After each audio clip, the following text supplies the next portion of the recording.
Hello everyone, Reverend Deanna Cox here.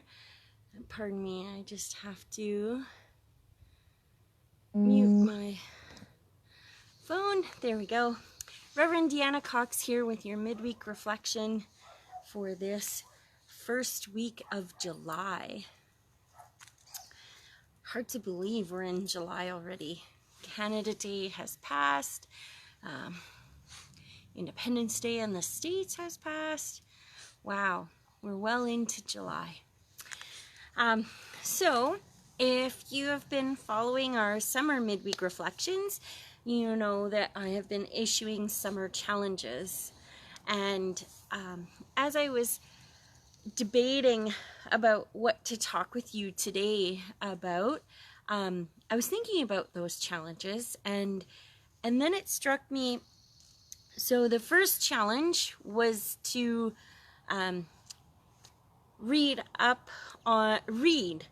educate ourselves about the fullness of the history of Canada as a wrap-up to both Indigenous Peoples Month in June, and also as a preparation as we celebrate Canada Day.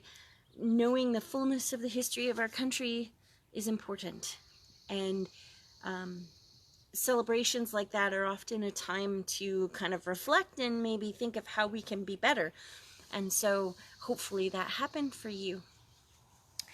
And so we have two books there's The Valley of the Birdtail, which I just finished reading, and I would strongly encourage you to read. If you find yourself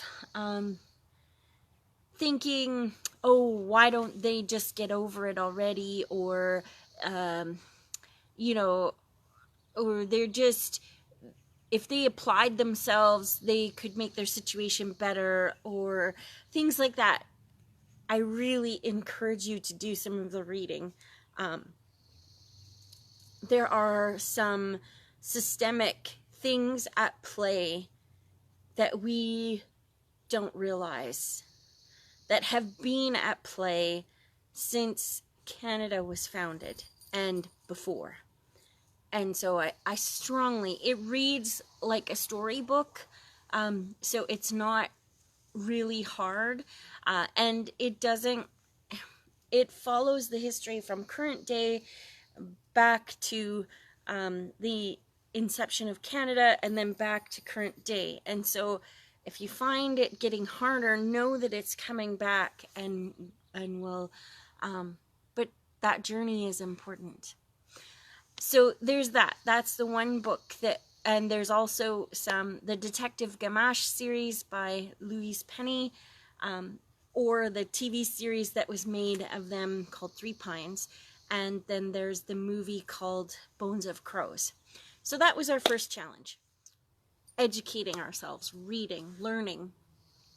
The second challenge was kind of more reflective on our own lives, to look at some of the pain that we're carrying and deal with that, and decide, I suggested putting naming a pain that you're carrying and to a literal rock, and putting it in your shoe and walking around with it to see if you want to let go of that pain.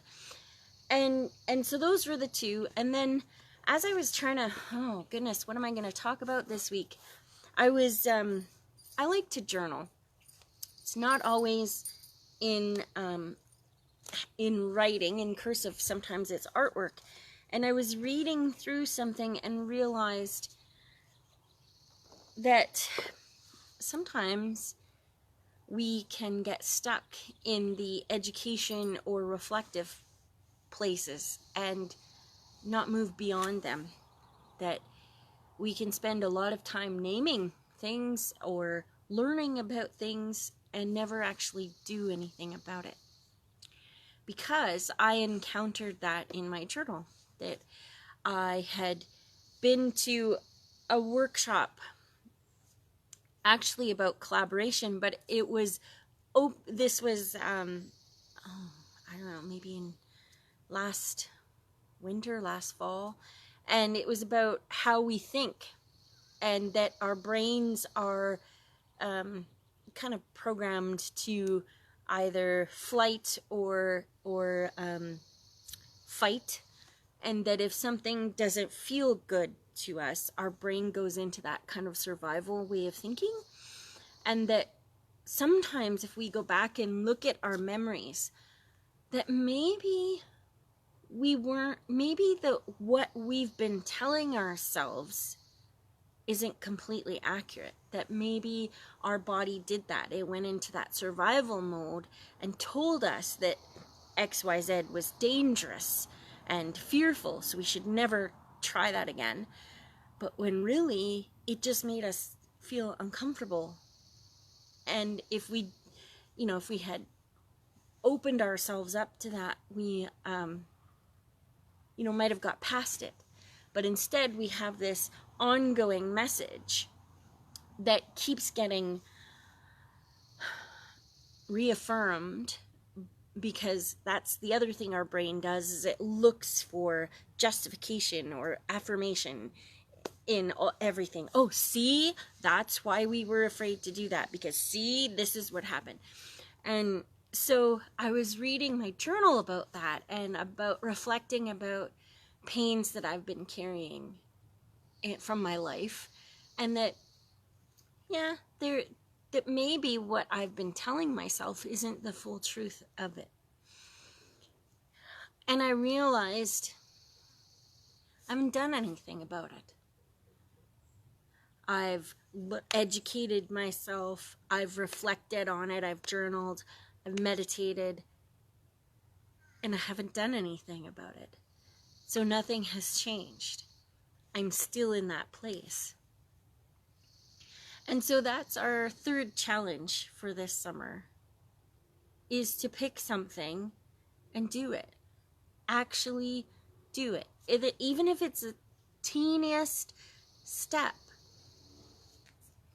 So whatever it is, if it's a personal growth thing, or maybe it's the challenge, like I said at the beginning, of getting to know someone who's different than you, maybe it is actually picking up that book to read it because you're confronting your stereotypes. And we all have them, so there's no judgment. We all have stereotypes about something or someone. And so maybe we're confronting that. Maybe it is to actually put that rock in your shoe and deal with that pain. Maybe it just pick something and do it. Maybe it is to go bungee jumping or camping or ride on a bike for the first time. Whatever it is, I hope that this summer, in this spaciousness, in this abundance, in this wonderful creation God has given us, I hope you find something to do that brings you joy and peace and helps fill you with love, so that you can in turn share that love with others. Because our world could use a lot more love and compassion. So friends, I think this is our midweek reflection for this first week of July, our third summer challenge. So I hope you take me up on them. If you want, you can message or email me about how your summer challenges are going. If you're very courageous, you can comment on them under the videos.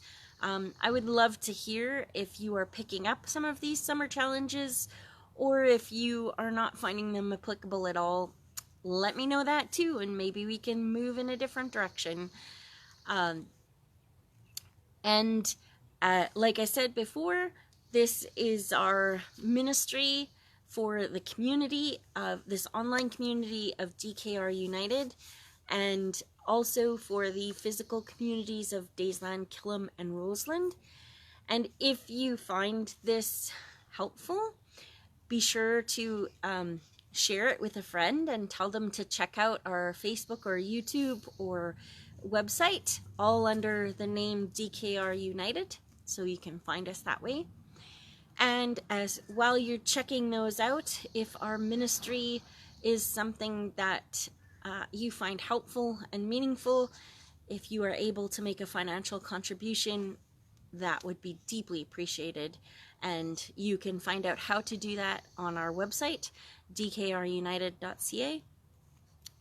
Or if you are in the physical area, you can do mail, direct deposit, e-transfer, that kind of stuff.